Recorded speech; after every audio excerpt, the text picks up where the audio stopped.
तो आज के क्लास में हम लोग डिस्कस करेंगे ऑप्टिकल आइसोमेरिज्म। तो होता क्या है इसमें भाई, कोई अगर कायरल कंपाउंड है,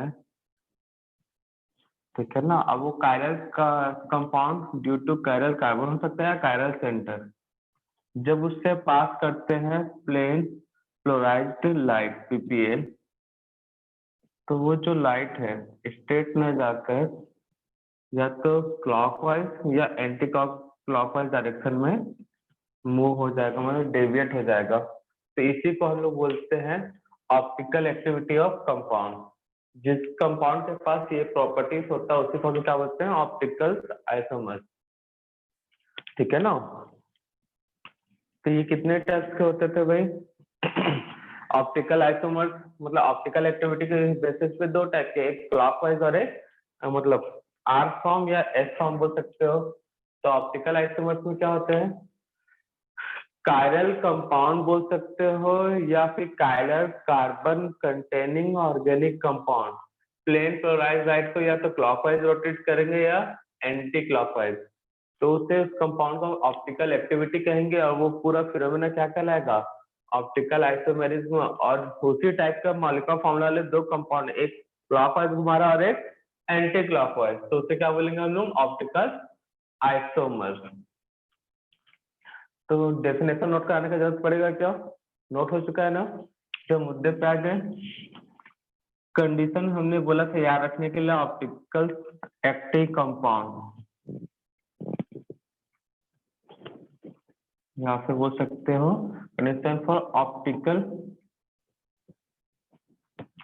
आइसोमेरिज्म। तो क्या कंडीशन होता है भाई ऑप्टिकल आइसोमेरिज्म के लिए? इन्वर्जन सेंटर और प्लेन ऑफ सिमेट्री नहीं होता। Very good. Compound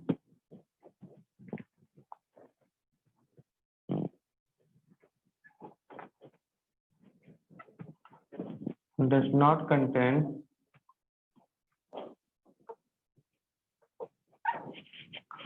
plane of symmetry and center of symmetry।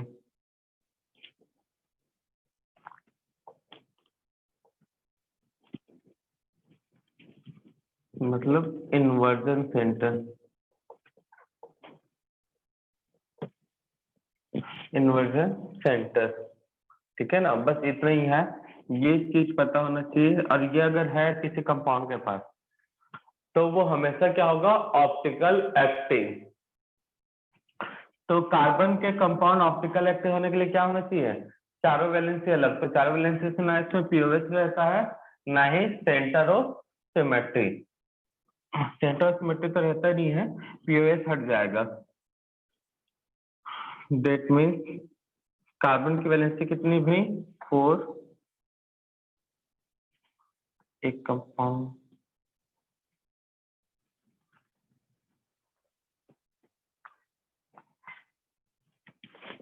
एक वैलेंसी, ये दूसरी है तीसरी, तीनों चार वैलेंसी सेम, दो सेम दो अलग,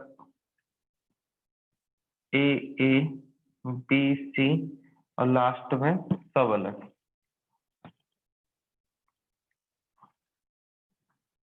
ए बी सी डी। तो इसमें कौन से ऑप्टिकल एक्टिव होगा?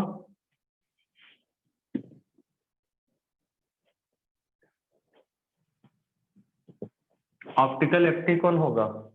लास्ट वाला। लास्ट वाला। लास्ट वाला ऑप्टिकल एक्टिव, बाकी सब ऑप्टिकल इनएक्टिव। निश्चय इसमें कार्बन में कायरल और प्रो कायरल वाला कंसेप्ट आता है। तो प्रो कायरल किसे बोलेंगे? थर्ड जिसके वाले अंदर को। एक सब्स्टिट्यूशन से कायरल बन जाए। एक सिंगल सब्स्टिट्यूशन से क्या बन जाए, कायरल। तो ये हो गया प्रो कायरल।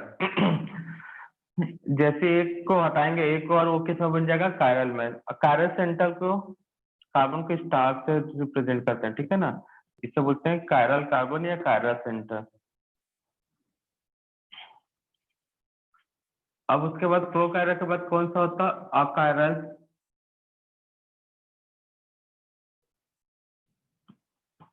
तो अकायरल में क्या होता है, मोर देन वन सब्स्टिट्यूशन, ठीक है ना। अब ये तो पूरा नॉन कायरल है, तो ये भी अकायरल में आएगा। मोर देन वन सब्स्टिट्यूशन है, तो जहां पे मोर देन वन सब्स्टिट्यूशन लगे कायरलिटी फॉर्म करने के लिए तो अकायरल, और जहां पे सिंगल सब्स्टिट्यूशन लगे प्रोकायरल, और जहां पे नहीं लगे मतलब कायरल ही है वो, तो हम क्या बोलेंगे उसमें कायरल। इसको कायरल प्रोकायरल कार्बन, इसको अकायरल कार्बन, और इसको कायरल। जल्दी से इसको नोट डाउन कर लो।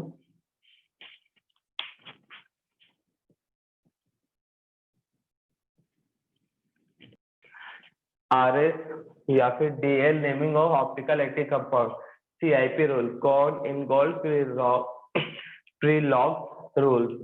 तो इसमें कहता है क्या है, नंबरिंग करना रहता है कार्बन से, कायरल कार्बन से अटैच्ड ग्रुप और एलिमेंट का। तो सीक्वेंस किसके हिसाब से चलता है, एटॉमिक नंबर। तो फर्स्ट प्रायोरिटी किसको मिलेगा, जिसका एटॉमिक नंबर हाई होगा। तो 4 वाले को फर्स्ट, थर्ड वाले को सेकेंड, सेकेंड वाले को थर्ड, और 1 वाले को फोर्थ। जितना हाई होगा एटॉमिक नंबर उसको फर्स्ट प्रायोरिटी जाएगा। अगर एटॉमिक नंबर, ये क्लियर है, अगर मान लो आइसोटोप दिया तो वहां एटॉमिक नंबर तो सबका सेम होगा, तब मास के हिसाब से, ठीक है ना। हैवी वाला जो आइसोटोप होगा उसको फर्स्ट प्रायोरिटी जाएगा। अगर डबल और ट्रिपल बॉन्ड प्रेजेंट है तो क्या करते हैं भाई, अगर if double and triple bond present तो क्या करते हैं भाई, डबल बॉन्ड को कंसिडर करेंगे एज अ 2 टाइम्स, ठीक है।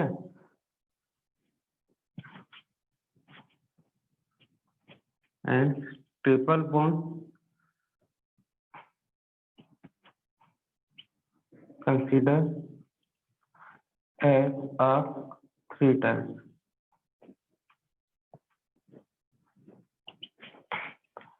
कहने का मतलब क्या है, अगर C डबल बॉन्ड C है किसी में CH2, तो इसका मतलब क्या हो जाएगा, ये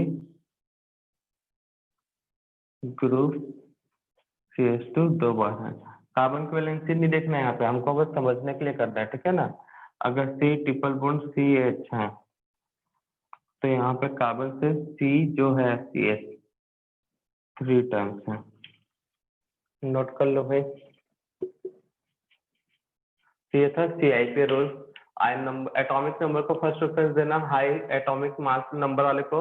अगर एटॉमिक नंबर सेम आ रहा है मतलब आइसोटोप वाला कंडीशन है, तब एटॉमिक मास को डबल बॉन्ड और ट्रिपल बॉन्ड में ट्रिपल बॉन्ड को फर्स्ट प्रेफरेंस जाएगा, ठीक है ना। और डबल बॉन्ड हुआ तो 2 टाइम्स, ट्रिपल बॉन्ड हुआ तो 3 टाइम्स। याद रखना, नोट डाउन कर लो भाई।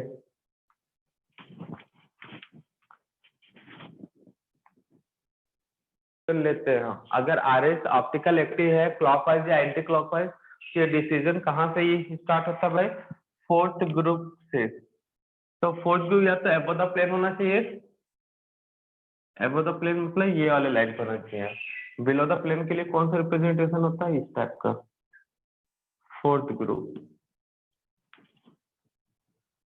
यहाँ पर होना चाहिए फोर्थ ग्रुप।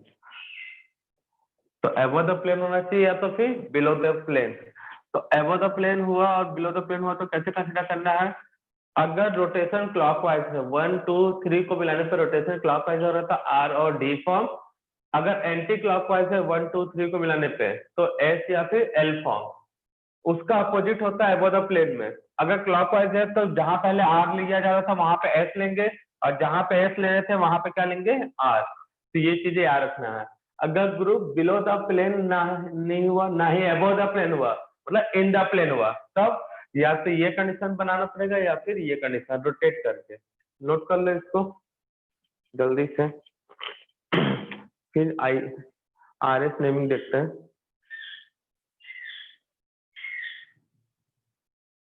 तो फर्स्ट वाला जो था तो हार्ट बोलते हैं या वेजेस प्रोजेक्शन बोलते हैं। इस प्रोजेक्शन में in the plane straight line, ठीक है। ये जो लाइन दिख रहा है वो होगा आपका वेज लाइन, जिसको बोलते हैं अबव द प्लेन प्रोजेक्शन के लिए यूज होता है। और ये डैश वाला डॉटेड लाइन है बोल सकते हो, तो उसको बोलते हैं हम लोग बिलो द प्लेन प्रोजेक्शन के लिए। अब यहाँ पे इस टाइप का, तो या तो इस फॉर्म में दिया होगा या इस फॉर्म में दिया होगा, और इसमें करना होगा RS। ये दिमाग में इमेज क्लियर होना चाहिए, ठीक है। सीधा प्रोजेक्शन में ही जनरली क्वेश्चन मिलेंगे, और इसमें क्या होता है, जो ए वाला पोर्शन होता है राइट और लेफ्ट में जो दिख रहा है वो अबव द प्लेन है, बी और जो अप और डाउन में दिख रहा है वो below the plane.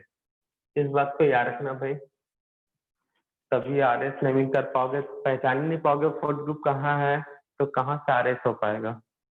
Fourth group का लोकेशन चेक करना, फोर्थ ग्रुप का लोकेशन चेक करोगे तब होगा RS नेमिंग क्वेश्चन कर रहे हम लोग।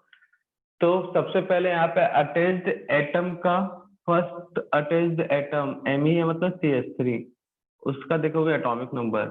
तो इन चारों में कार्बन, हाइड्रोजन, ऑक्सीजन, नाइट्रोजन, किसका एटॉमिक नंबर ज्यादा है भाई? ऑक्सीजन। तो ये फर्स्ट प्रेफरेंस इसको, उसके बाद सेकंड में नाइट्रोजन, थर्ड में कार्बन, फोर्थ। तो फोर्थ ग्रुप कहाँ है पहले ये देखना है हमको। Fourth group above the plane या below the plane? Below the plane. Below the plane, ठीक है ना, बिलो द प्लेन है। तो अब देखना है रोटेशन, 1 को 2 से मिलाओ, 2 को 3 से, तो 1 2 3 रोटेशन कैसा आ गया भाई? सेकेंड टाइम देखना है रोटेशन। Anti clockwise. तो 1 को 2 से मिलाए, 2 को 3 से मिलाए, तो रोटेशन हमको मिला एंटी क्लॉकवाइज। तो fourth group below the plane anticlockwise, मतलब क्या होगा? ऑप्टिकल एक्टिविटी, ऑप्टिकल एक्टिविटी कौन सा फॉर्म होगा? S या फिर L। वैसे ही सब में सॉल्व करना भाई, नंबरिंग करो, फोर्थ ग्रुप देखो कहाँ पे है। तो चलो इसमें बताओ, सेकेंड वाले में first, second, third, fourth below the plane, ठीक है ना। कहाँ है below the plane? Rotation R और 1 D। को 2 से, 2 को 3 से, तो 1 2 3, जब 1 और 2 को मिलाएं तो क्या हुआ? 1 2 3 रोटेशन क्लॉकवाइज या एंटी क्लॉकवाइज गया भाई? रोटेशन कैसा गया? Anti clockwise. जब 1 को 2 से मिलाए, 2 को 3 से, तो एंटी क्लॉकवाइज। एंटी क्लॉकवाइज है मतलब क्या होगा? Optical activity.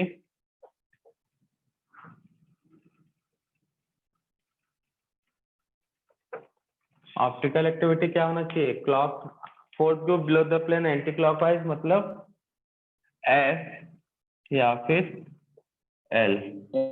यहाँ पे देखो fourth group above the plane है, फर्स्ट किसको जाएगा प्रेफरेंस? OH। सेकंड किसको जाएगा बताओ? कार्बन, कार्बन, कार्बन यहाँ पे कितना है भाई? 1 कार्ब टाइम्स है। उसके बाद सेकंड एटम कौन सा है? ऑक्सीजन, और इधर सेकंड एटम 2 बार ऑक्सीजन है, तो फर्स्ट के बाद सेकंड प्रेफरेंस COOH को, ठीक है। जब एक एटम से कंफ्यूजन ना क्लियर हो तो नेक्स्ट एटम, तो नेक्स्ट एटम से क्लियर ना तो उसके बाद नेक्स्ट एटम। तो कार्बन के नेक्स्ट एटम में यहाँ पे एक ऑक्सीजन है, यहाँ पे 2 बार ऑक्सीजन है, तो ये सेकेंड, ये थर्ड और ये फोर्थ। तो 1 को 2 से मिलाओ, 2 को 3 से मिलाओ, क्लॉकवाइज या एंटी क्लॉकवाइज? 1 को 2 से मिलाने पे, 2 को 3 से मिलाने पे रोटेशन कैसा गया भाई? 1 2 3 क्लॉकवाइज जा रहा है ना रोटेशन। तो ऑप्टिकल एक्टिविटी क्या होगा बोलो जल्दी? S। Fourth group above the plane है, क्लॉकवाइज रोटेशन है, मतलब क्या होगा? S और L। बिलो द प्लेन होता तब R बोलते हैं हम। यहाँ पर फर्स्ट प्रेफरेंस किसको जाएगा? Triple bond 1, then double bond, क्योंकि ये 3 टाइम्स है, ये 2 टाइम्स है, ये 1 टाइम्स है, 1 2 3, और ये फोर्थ। फोर्थ ग्रुप कहाँ है? Below the plane. Fourth group कहाँ है बच्चा? Below the plane. रोटेशन 1 से 2, 2 से 3, क्लॉकवाइज 1 के बाद 2 में गए, 2 के बाद 3 में जब गए तो रोटेशन कैसा आया? क्लॉकवाइज। अब क्लॉकवाइज आया तो optical activity what? D. D या फिर आर। तो इस तरह से सॉल्व करना है, नोट कर लो जल्दी से। नोट में एनांथोमर्स, डायस्टोमर्स, रेशमिक, मीजो, थ्रियो एंड इराइथ्रो। तो एनांथोमर्स क्या होते हैं भाई? मिरर इमेज होते हैं। क्या होते हैं? Mirror image. अगर यहाँ पे कोई group A B C D है तो यहाँ पे डी सी बी ए, तो ये एक दूसरे के क्या हो जाएंगे? Mirror image. तो एनांथोमर क्या होते हैं भाई? याद रखना है, मिरर इमेज। एनांथोमर्स क्या होते हैं? Mirror image. सेकेंड पॉइंट क्या होता है भाई इनमें याद रखने वाला? Optical activity different. Optical activity are different. Enantiomers एक दूसरे के मिरर इमेज होंगे, साथ में optical activity different, but chemical and physical properties same. Physical properties same. तो मिरर इमेज होंगे, ऑप्टिकल एक्टिविटी डिफरेंट होगा। अगर ये क्लॉकवाइज है तो ये एंटी क्लॉकवाइज होगा, ये एंटी क्लॉकवाइज है तो ये क्लॉकवाइज होगा। ठीक है। डायस्टेरियोमर्स, तो डायस्टेरियोमर्स में क्या होते हैं भाई? डायस्टेरियोमर्स में एक दूसरे के मिरर इमेज नहीं होंगे। अच्छा, इसको मिरर इमेज भी कौन सा बोलते हैं? Non super imposable mirror image. Non super impossible लिख लेना भाई, non super impossible mirror image. और ये नॉन सुपर इम्पॉसिबल के साथ नॉन मिरर इमेज होते हैं। यहाँ पे क्या होता है भाई? अगर कोई CH3 ABCD कर लेते हैं, ABCDEF, तो यहाँ पे किसी एक का ऑप्टिकल एक्टिविटी कांस्टेंट रहेगा। ये जैसा था वैसे ही है बी और सी, और यहाँ पे एक का रोटेशन हो जाएगा चेंज। अगर पूरे का रोटेशन चेंज होता है, यही एक तरह से हिंट भी है। अगर आपको ऑप्टिकल मतलब रिलेशन पूछा है एनांथोमर है डायस्टेरियोमर से, तो आपको देखना है दो कायरल कार्बन, जब तक दो कायरल कार्बन नहीं होंगे कम से कम, तो कभी भी डायस्टेरियोमर्स नहीं बनाएगा। सिंगल कायरल कार्बन है तो हमेशा एनांथोमर्स बनाएगा। तो यहाँ पे अगर इसका ऑप्टिकल एक्टिविटी फर्स्ट वाले का आर है, सेकेंड वाले का एस है, तो यहाँ पे कोई चेंज हुआ है क्या? येलो पोजीशन पे कोई चेंज हुआ है लोकेशन ग्रुप का? जहां ए था ए, जहां बी है बी, जहां सी है वहां पे सी, तो ये पक्का आर फॉर्म होगा।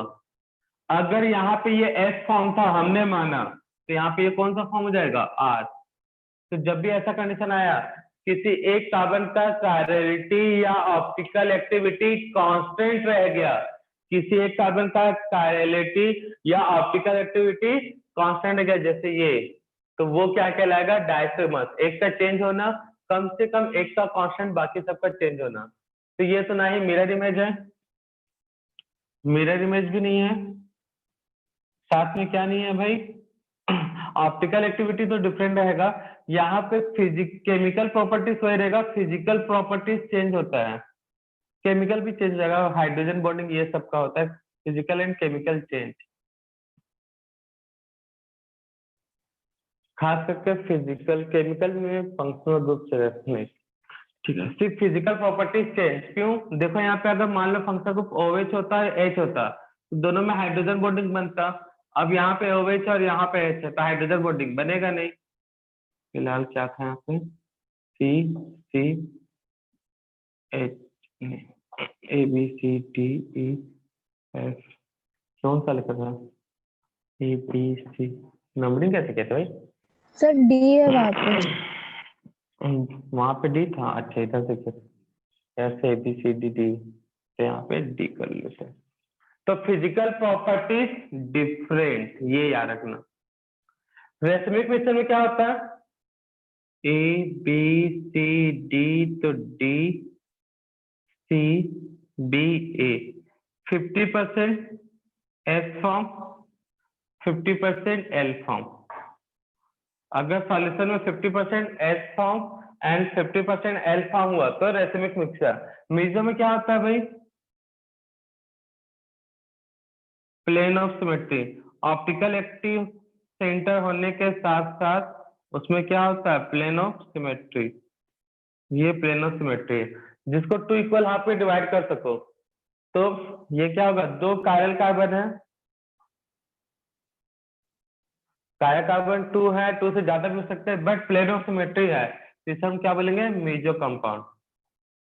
तो रेसिमिक कंपाउंड ऑप्टिकल एक्टिव है, कार्बन होता है इसके पास भी, और मेसो में भी ऑप्टिकल एक्टिव कंपाउंड का मतलब कायरल कार्बन होता है, बट ये भी प्लेन क्लोराइड को रोटेट नहीं करेगा, ये भी नहीं करेगा, मतलब ये पूरा सॉल्यूशन देखा जाए तो ऑप्टिकली इनएक्टिव होते हैं।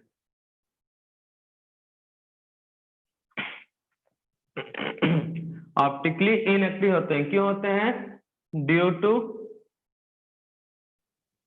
एक्सटर्नल कंपनसेशन बोला था यहाँ पे, याद आ रहा है, ड्यू टू एक्सटर्नल,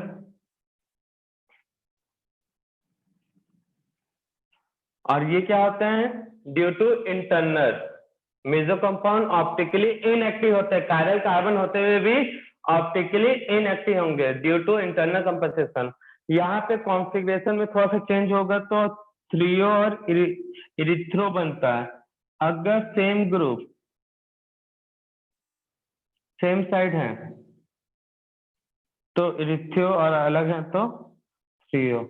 देखो यहाँ पे a same side, b same side, इसको बोलेंगे इरिथ्रो और इसको बोलेंगे थ्रियो। तो ये सब याद रखना भाई, नोट कर लो जल्दी से। तो enantiomer mirror image optical activity different, diastereomers में ये non superimposable non mirror image है, फिजिकल प्रॉपर्टीज डिफरेंट। रेसमिक में 50% एल फॉर्म 50% एल फॉर्म, इसको भी ऑप्टिकल इनएक्टिव होता है ड्यू टू एक्सटर्नल कंपनसेशन। ये क्लॉकवाइज घुमाता है, ये एंटी क्लॉकवाइज घुमाता है, और ओवरऑल रोटेशन 0। मेसो कंपाउंड में 2 ऑप्टिकल एक्टिव सेंटर तो होंगे, साथ में प्लेन ऑफ सिमेट्री। ये क्लॉकवाइज घुमा रहा है तो नीचे वाला एंटी क्लॉकवाइज, इसको बोलते हैं इंटरनल कंपनसेशन। नोट डाउन कर लो, ये था ऑप्टिकल एक्टिव आइसोमर्स जो हुआ कंप्लीट। कर लो भैया यहाँ पे सिंबल से 50% R 50% L, या 50% S या 50% D। कन्फॉर्मेशनल आइसोमेरिज्म, तो बेटा कन्फॉर्मेशनल आइसोमेरिज्म में क्या है, रोटेशन बोलते हैं इसको, रोटामर्स भी बोलते हैं क्योंकि रोटेशन होता रहता है, ठीक है ना।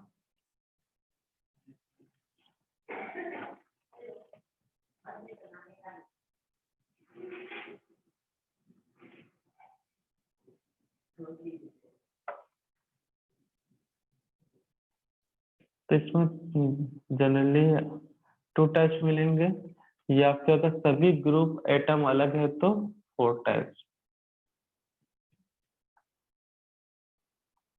तो यहाँ पे इसको हम लोग कौन सा फॉर्म बोलते हैं, स्टेगर्ड, और इसको एक्लिप्स्ड, ठीक है। इसको क्या बोलते हैं, स्टेगर्ड, और इसको क्या बोलते हैं, एक्लिप्स्ड फॉर्म।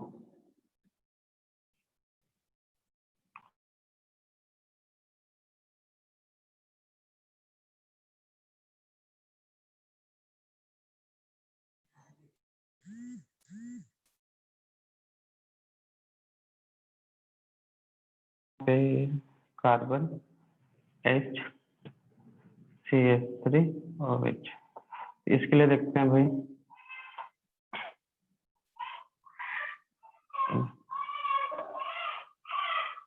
एक रोटेशन चेंज। अभी जो देख समझा रहा उसको समझ लेना, स्क्रीनशॉट ले लेना, ठीक है ना, बाद में आराम से नोट करते रहना।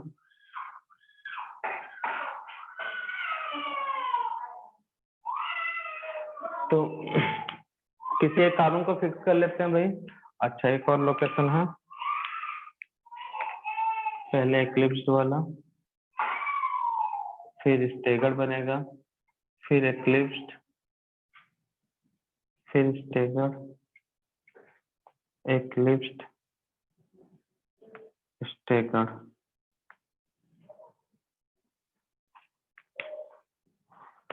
इसको इसमें चेंज कर, ये न्यूमैन प्रोजेक्शन इसमें अच्छे से क्लियर होता है इसलिए इसको बता रहे हैं। तो यहाँ पे मान लेते अपने मन से OH HCH3, पहले स्टेगर्ड एक्लिप्स से चलते हैं HOH, ठीक है ना। मैं सामने वाले को ये सबको रोटेट नहीं कर रहा हूँ, फिक्स कर देता हूँ लोकेशन H से, बस रोटेट करना और कुछ नहीं। HOH, ये वाला बड़ा जो गोला उसको रोटेट कर रहा हूँ, समझ लो। बड़ा नहीं मतलब ये लाइन को, ये जो है उसको रोटेट कर रहा हूँ। H यहाँ पे था H CH3 OH।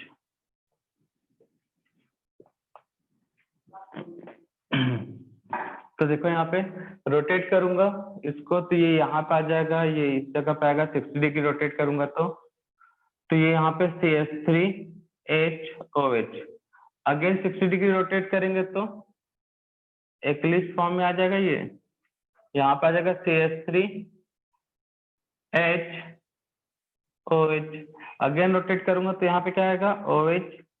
ये जो CH3 है इस लोकेशन पे, देन ये जो H है ये बीच में आ जाएगा भाई। फिर से रोटेट करूंगा तो ये OH इसके साथ, ठीक है।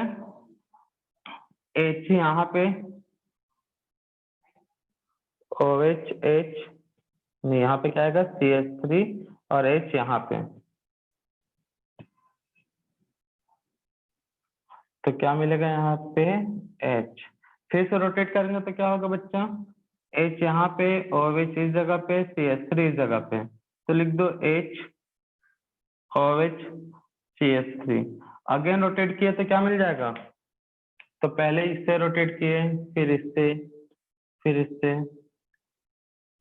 और फिर से रोटेट करोगे तो ये वाला फॉर्म मिल जाएगा कि नहीं मिल जाएगा। CH3 के पीछे CH3, OH के पीछे OH, H के पीछे OH। तो यहाँ पे ये जो फॉर्म दिखता है स्टेगर्ड और ये एक्लिप्स, यहाँ पे सभी ग्रुप अलग अलग से कार्बन पे अटैच, तो यहाँ पे एक दो और एक्स्ट्रा बनते हैं। ये एक्लिप्स है, ये स्टेगर्ड है, ठीक है ना। स्टेगर्ड में भी लिखो सेम ग्रुप अपोजिट में होना चाहिए। कहाँ पे ऐसा कंडीशन दिख रहा है, सेम ग्रुप एक दूसरे का अपोजिट, ये स्टेगर्ड। इसको फुल्ली स्टेगर्ड बोलते हैं स्टेगर्ड। ये जो स्टेगर्ड है इसको पार्शली स्टेगर्ड बोलते हैं। क्या बोलते हैं, पार्शली स्टेगर्ड, या फिर एक और नेम है इसके जगह पे, याद आ रहा है कुछ, गॉच। गॉच फॉर्म। हाँ, पार्शली स्टेगर्ड या फिर गॉच फॉर्म, ठीक है ना। ये क्या होगा, पार्शली एक्लिप्स्ड,